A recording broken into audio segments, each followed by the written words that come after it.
I am at my place of employment and I'm going to be clocking in soon. Usually I get there very early so I can leave early. But today just kind of feels like a day where it just doesn't matter.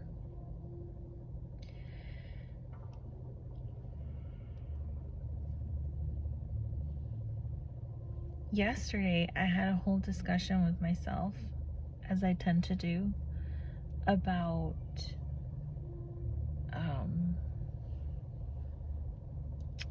the human mind, emotions, and those sorts of things.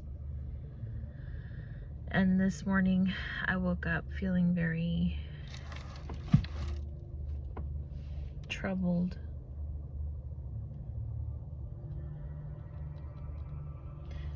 Because of the way that humans function.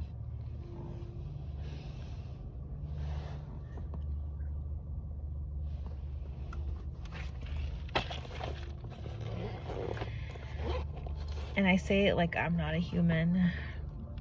I'm a human. So I experience it too.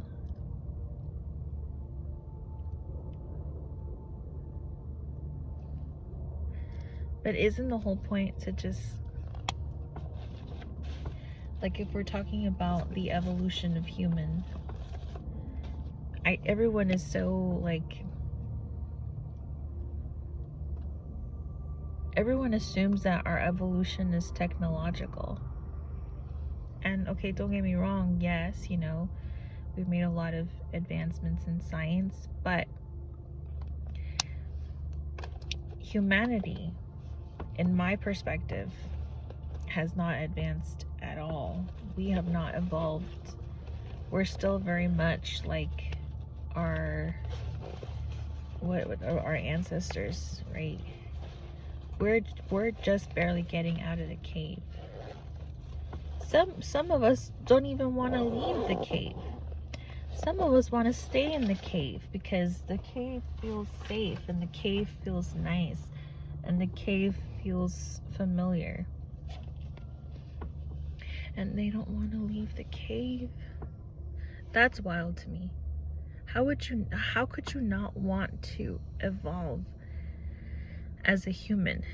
You know, like science says that from when you're a child till you're an adult, like the main transformation there, like the major growth that happens is that your frontal lobe develops once you hit 25, and then all of a sudden things make sense. Psychology says that when a person experiences trauma at a certain age, it could be any age, it literally stunts their growth, so that even if their frontal lobe develops emotionally, because they're unable to process that trauma and move forward forever, they're stuck in this loop. They're stuck in time, I guess you could say, of when this trauma occurred. And I can vouch for that because that happened to me. And I made myself a victim of my circumstances, a victim of my experiences. And I blamed my own undoings on the stuff that happened to me. And I was like, I'm just a result of my experiences and nothing more. And so I can only be what I am, which is that. And then I took a couple, well, I didn't take it. It was thrown onto me. The way I compare it is the universe picking me up and throwing me into the deep end. And it was unknown whether or not I'd be able to swim. Unknown to me. But the thing is that I always knew how to swim, and I just needed to remember, and so that's why I had to be thrown into the deep end, because how else will you know unless you do it? And so for the past, I don't know,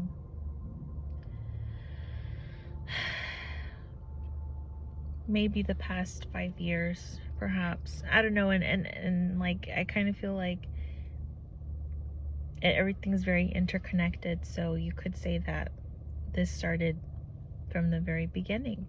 So from the moment that the universe was created is when everything started, like a domino effect.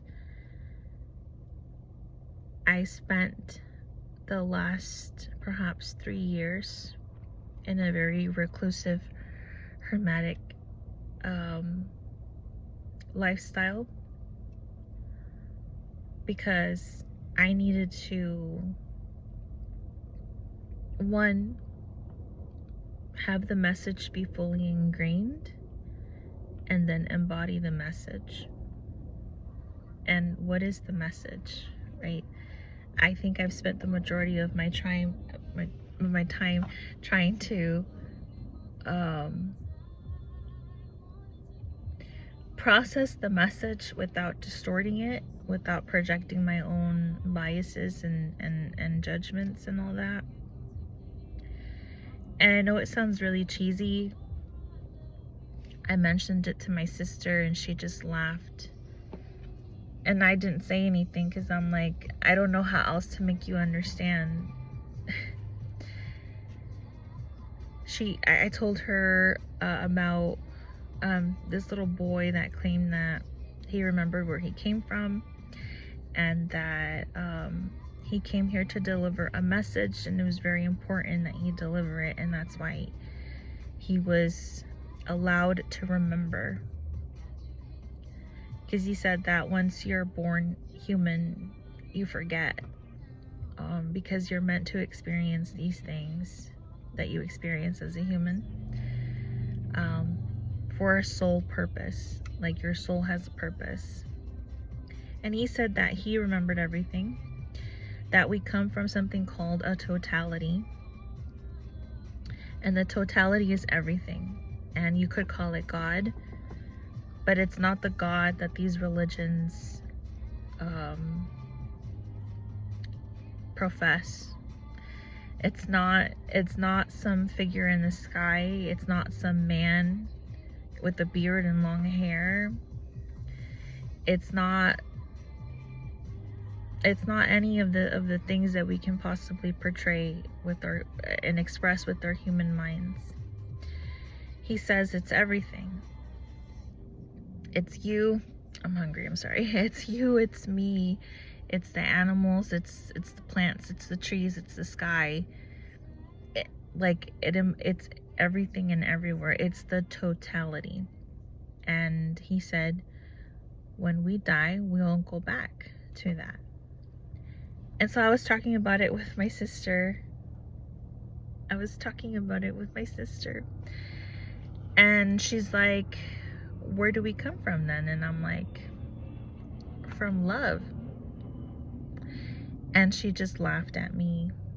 And I know her, like, her laugh is just, I categorize her laughs, and this laugh was of like, what a joke to say that we come from love. I don't know how else to say it, or how else to make you understand that totality is love. The frequency is love. When you get in tune with that, when you allow yourself to be exactly who you are, you embody that love because you are that love. And you realize that your connection with Source